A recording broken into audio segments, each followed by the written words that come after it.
साहेब आहेत ना हो? होम डीएसपी मनीष पाटील साहेबाकडे जाईल. मनीष पाटील आहेत का? पण आहेत मग योगेश पण आहेत. योगेशला फोन करा. शांत दिवस आम्हाला काय बघा.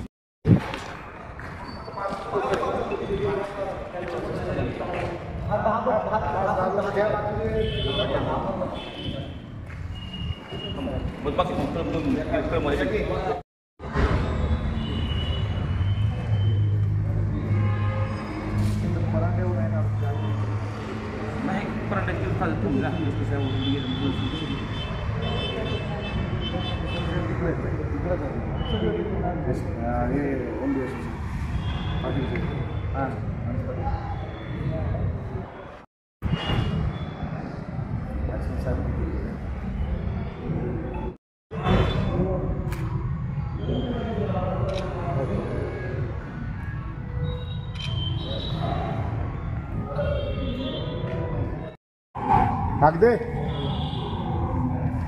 आता होता काढले. आता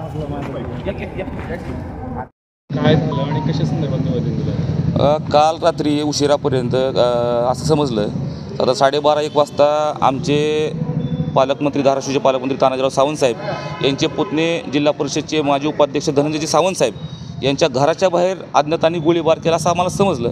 आणि मग आम्ही फोन केला, त्याची माहिती घेतली आणि लगेच असं ठरलं संबंध पदाधिकाऱ्यांचं की आज या ठिकाणी पोलीस अधीक्षक साहेबांना या ठिकाणी निवेदन द्यायचं. आणि त्याच अनुषंगानं सुरक्षेच्या बाबतीत आम्ही या ठिकाणी पोलीस अधीक्षक साहेबांना निवेदन दिलेलं आहे.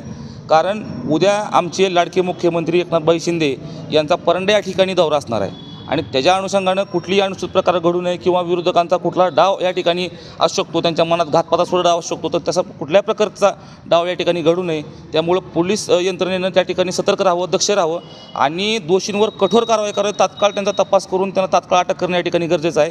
कारण वेगवेगळे प्रकार वेगवेगळे विरोधकांच्याकडून असे काय अफवा पसरवायचं काम चालू आहे की उद्याचा मुख्यमंत्री साहेबांचा दौरा या ठिकाणी रद्द करायसुद्धा एक षड्यंत्र या ठिकाणी समजतं आहे. तर त्या पोलीस यंत्रणेला आम्ही या ठिकाणी विनंती केली आहे, अधीक्षक साहेबांना भेटून, होम डीएसपी साहेबांना भेटून, की आपण या ठिकाणी अतिशय दक्ष राहावं. कारण उद्या मुख्यमंत्री साहेब या ठिकाणी येत आहेत आणि कुठल्याही प्रकारचा या कार्यक्रमाला अडथळा येऊ नये अशा पद्धतीचं एक निवेदन सर्व या ठिकाणी प्रमुख पदाधिकाऱ्यांनी पोलीस अधीक्षक साहेबांना या ठिकाणी दिलेलं आहे.